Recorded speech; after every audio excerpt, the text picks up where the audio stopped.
Il y a des personnes qui oublient l'importance des décisions dans la vie. La vie est courte, avec une durée moyenne de 75 ans, ce qui est peu. Et ces 75 ans se divisent en 3 grands cycles. De 0 à 25 ans, vous construisez votre structure physique, psychique, relationnelle, cognitive, reproductive et hormonale. De 25 à 50 ou 70 ans, vous travaillez intensément, reproduisant votre vie à travers d'autres êtres humains et assumant de nombreuses responsabilités. De 50 à 75 ans, commence le check-out, le débarquement. Chaque jour, la vie désactive de plus en plus d'applications. Prenons l'exemple d'un enfant qui apprend à marcher, à parler et à se socialiser entre 0 et 25 ans. Ces étapes cruciales forment la base de son existence future. Il s'agit d'une phase de construction, non seulement physique mais aussi psychologique et émotionnelle. Les valeurs que cet enfant adopte à ce stade influencent toute sa vie. Si ces valeurs sont fortes et solidement ancrées, elles lui serviront de guide à l'âge adulte.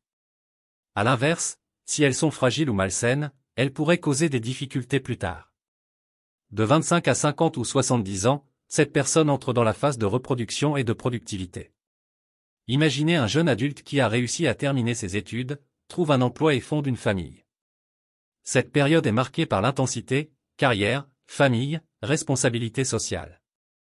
La personne est en plein milieu de sa vie, prenant des décisions importantes qui impacteront non seulement son propre avenir, mais aussi celui de ses enfants et même de la société. C'est la phase où, par exemple, l'engagement professionnel peut culminer, où les sacrifices personnels sont souvent faits pour le bien de la carrière ou de la famille. Cependant, cette intensité de la vie a un prix. Il est facile de se perdre dans la course au succès, d'oublier de prendre soin de soi ou d'entretenir des relations importantes. Combien de fois avons-nous entendu des gens dire « Je n'ai pas le temps de voir mes amis, je dois travailler ». Mais ces choix ont des conséquences.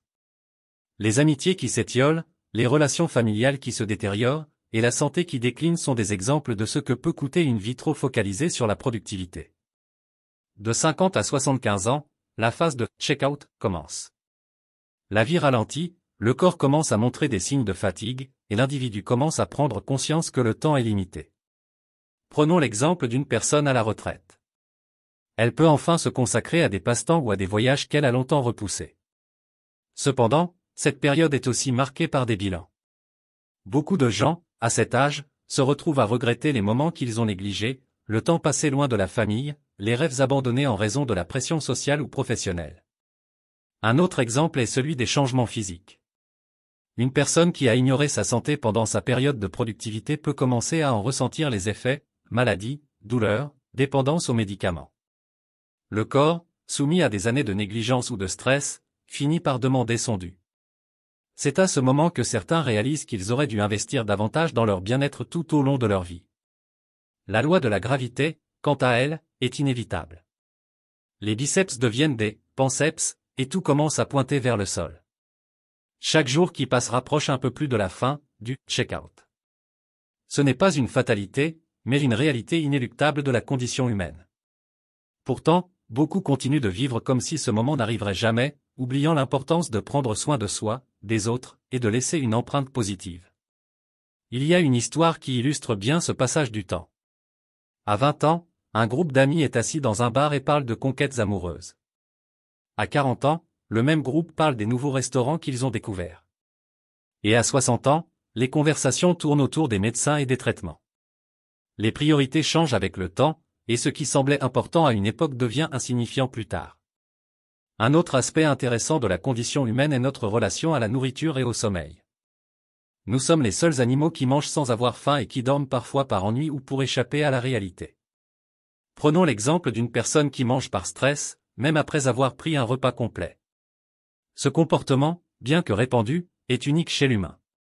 Contrairement aux autres animaux, nous mangeons non pas seulement pour survivre, mais pour répondre à des besoins émotionnels, ou par simple plaisir. De plus, nous consommons, en moyenne, 1,5 kg de nourriture par jour. À la fin de 75 ans, cela représente environ 42 tonnes de nourriture solide, liquide et gazeuse. Ce chiffre peut sembler insignifiant à première vue, mais il illustre la quantité énorme de ressources que nous utilisons tout au long de notre vie. Et ce n'est pas tout. Nous produisons aussi 42 tonnes de déchets. La question devient alors, quel est l'héritage que nous laissons à ce monde? Est-ce que nous ne faisons que consommer et polluer, ou est-ce que nous laissons aussi quelque chose de plus significatif? Il est également important de noter combien de temps nous perdons dans des activités futiles. Beaucoup de gens disent qu'ils n'ont pas 1 heure par jour pour lire, méditer, prier ou faire du bénévolat, mais ils peuvent passer cette même heure à regarder des émissions de télévision montrant des gens en train de manger, boire ou excréter. Cela montre à quel point nos priorités peuvent être mal orientées.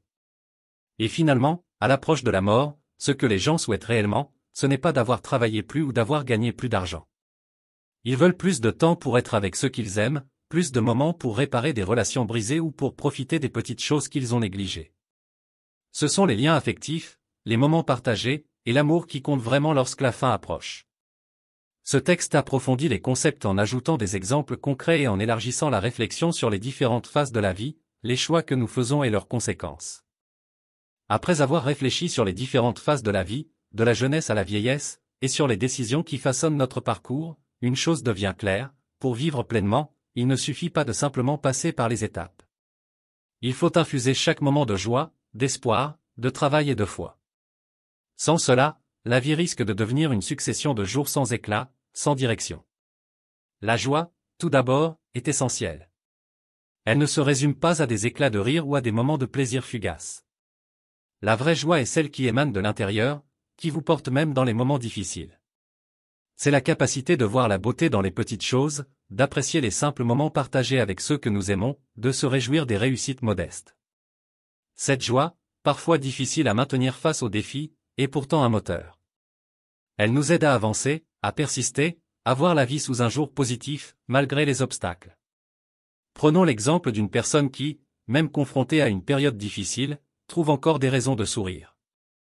Peut-être qu'elle a perdu un emploi, ou qu'elle traverse des problèmes de santé. Pourtant, au lieu de se laisser submerger par le désespoir, elle s'accroche à la joie des moments partagés avec sa famille, à la satisfaction de petites victoires quotidiennes, comme une promenade au parc ou un bon repas en famille. Cette joie, bien qu'infime en apparence, éclaire le chemin vers de meilleurs jours. L'espoir est le compagnon indispensable de la joie. Avoir de l'espoir, c'est croire que même dans les moments les plus sombres, il y a toujours une lumière qui nous attend quelque part. C'est savoir que les épreuves que nous traversons ne sont pas éternelles, qu'elles préparent un avenir meilleur. Sans espoir, les défis de la vie paraissent insurmontables. Mais avec lui, nous sommes capables de persévérer, de nous relever après chaque chute et de continuer à croire en des jours meilleurs.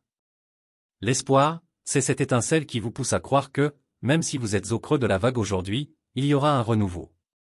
Une personne qui fait face à des échecs peut, grâce à l'espoir, voir ces échecs comme des apprentissages, des opportunités de grandir et d'évoluer. Il suffit de regarder autour de soi pour voir des exemples de personnes qui, grâce à l'espoir, ont réussi à surmonter des situations apparemment insurmontables. Un survivant d'une maladie grave, un entrepreneur qui rebondit après des faillites, ou même quelqu'un qui, après un deuil, trouve à nouveau la force de sourire. Le travail, quant à lui, est un fondement essentiel de toute vie épanouie.